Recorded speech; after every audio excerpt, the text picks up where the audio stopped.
Aesop Stories. Number 91. The Story of the New Servant. In a small village, a man named Mr. Allen decided to buy a new servant. This servant, named Tom, had come from a far-off land and had very dark skin.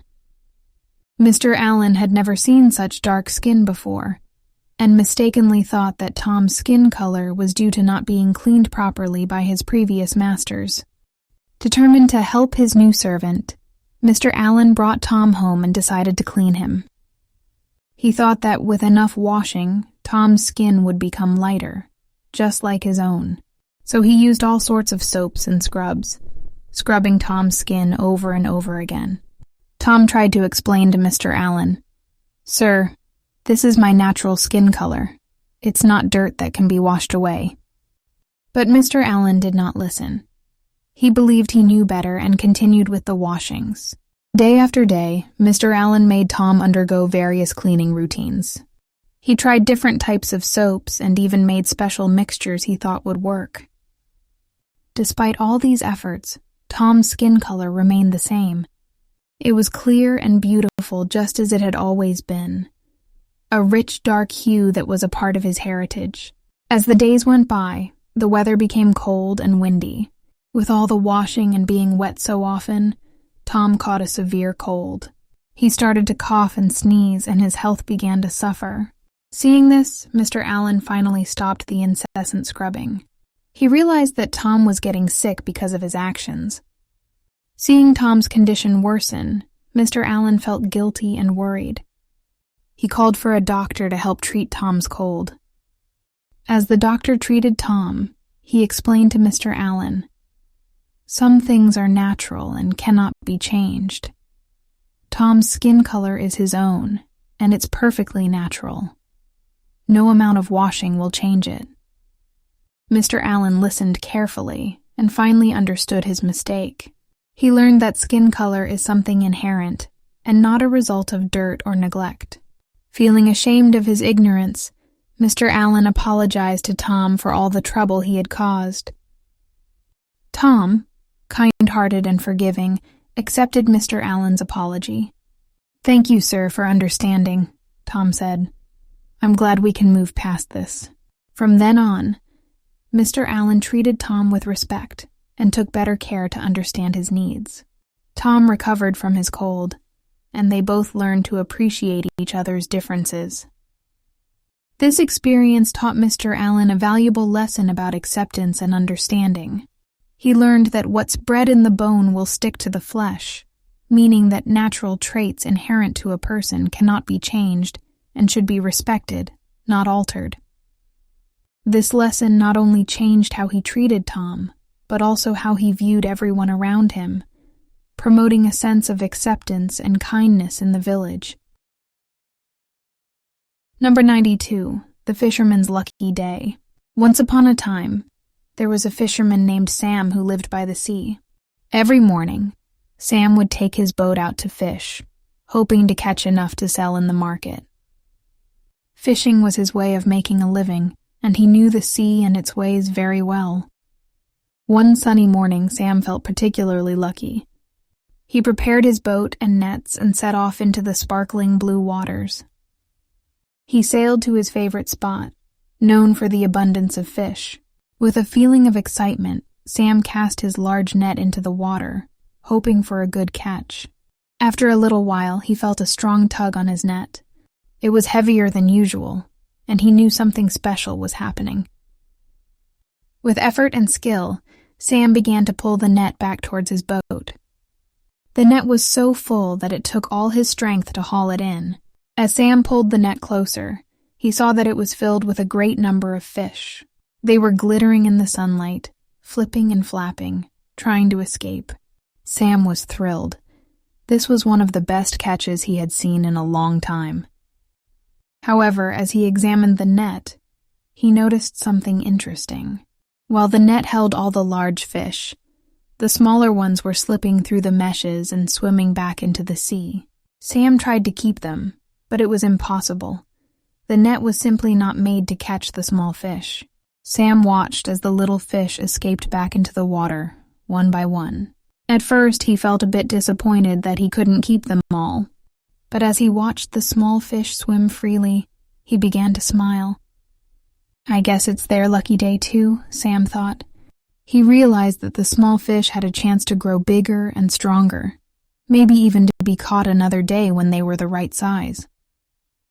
With a happy heart, Sam focused on the large fish he had caught. He knew they would sell well at the market.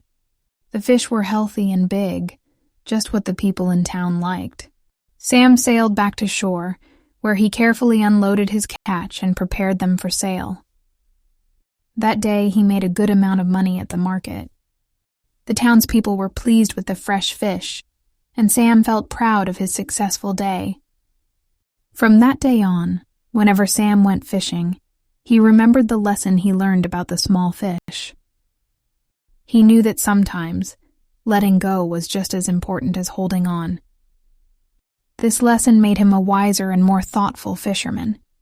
Sam continued to fish, always respecting the sea and its creatures, big and small. He enjoyed his life by the water, grateful for what the sea provided, and always mindful of the balance of nature.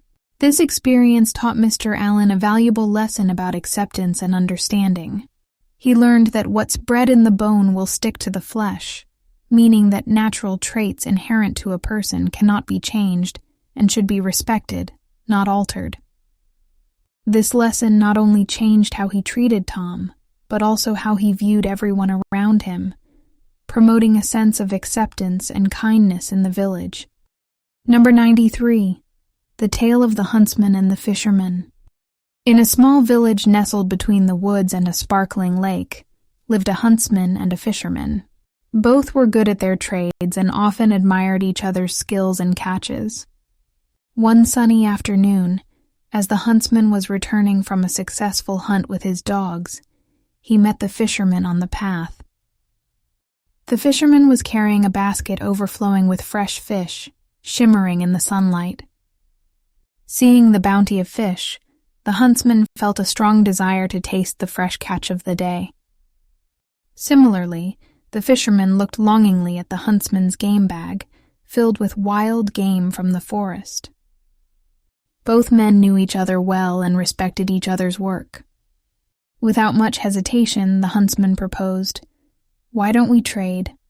I would love to have some of your fish, and in return, you can enjoy some of the game I've caught today." The fisherman readily agreed, thinking it was a fair and delightful change. They exchanged their catches, both pleased with the new flavors they would enjoy that night.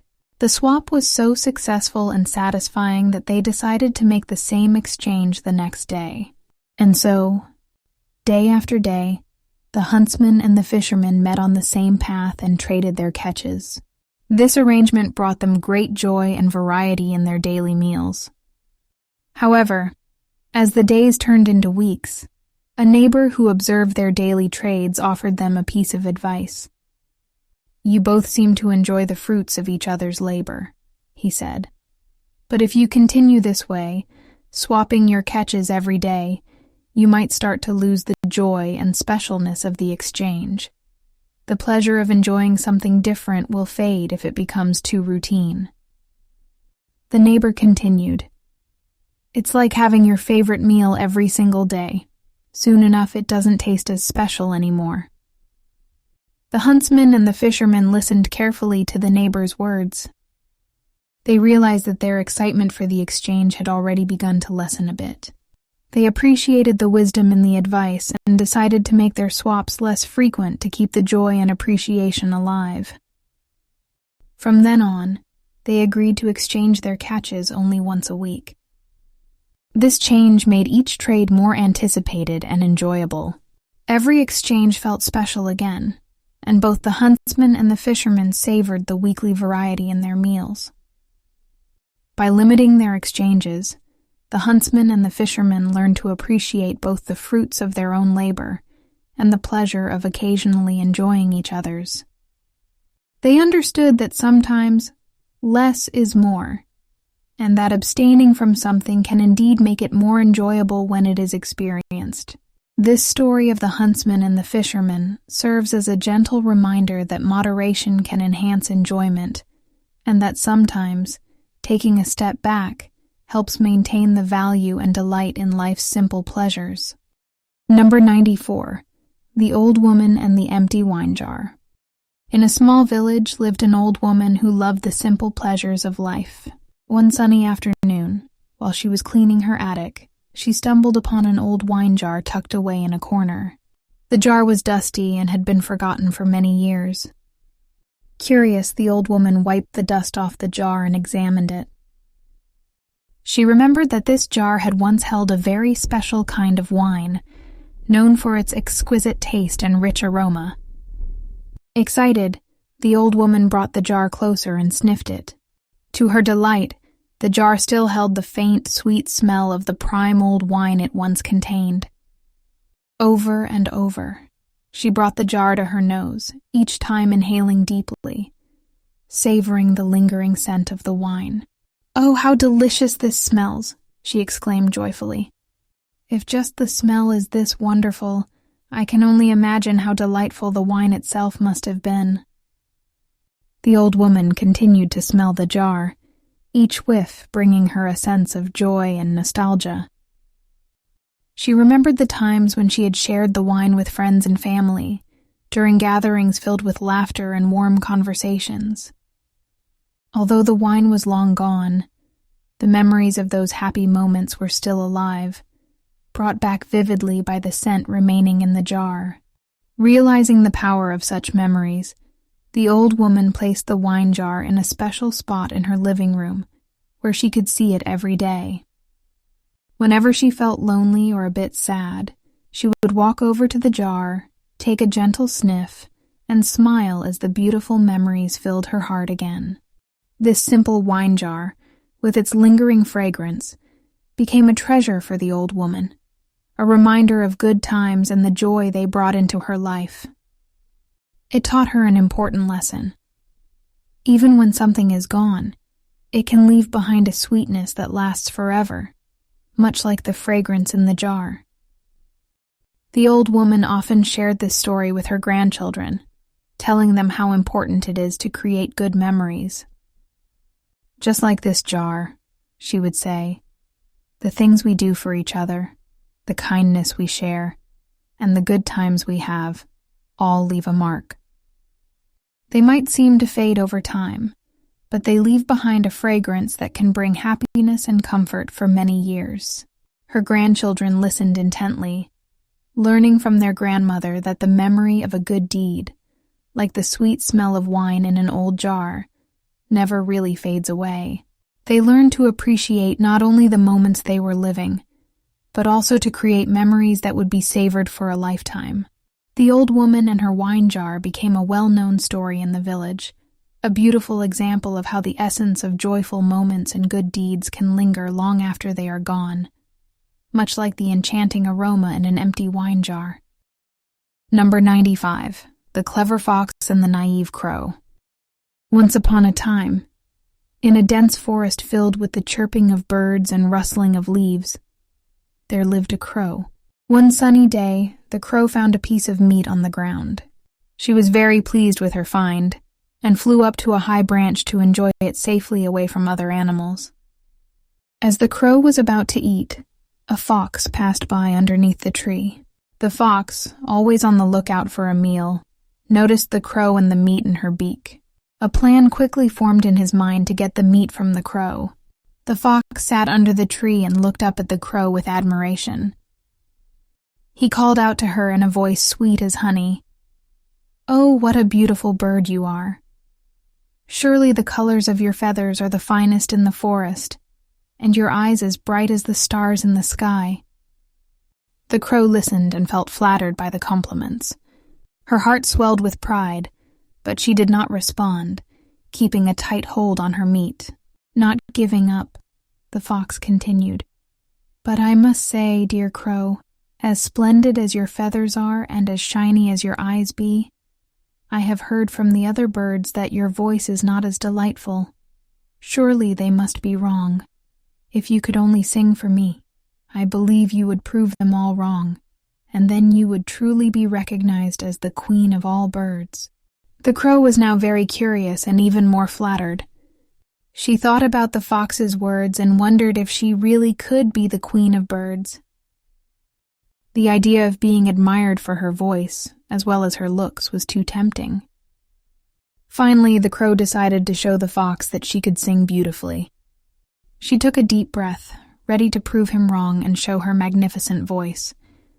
But the moment she opened her beak to caw, the piece of meat fell from her mouth and tumbled down through the branches. Quick as a flash, the fox caught the meat before it hit the ground. With a sly grin, he said, "Thank you, dear crow. Your voice is good, but it seems your wisdom is not quite as sharp." The fox trotted off with the meat, leaving the crow embarrassed and hungry on the branch. She had learned a hard lesson about vanity and not being swayed by flattery. From that day on, the crow promised herself not to be fooled by sweet words at the cost of her wisdom. She became more cautious, and whenever the fox tried to trick her again with his clever words, she would simply nod and keep her beak firmly shut. This tale of the fox and the crow reminds us all that sometimes flattery is used not to praise, but to deceive. We must always think carefully before reacting, ensuring our actions are based on wisdom, rather than emotions stirred by others' words.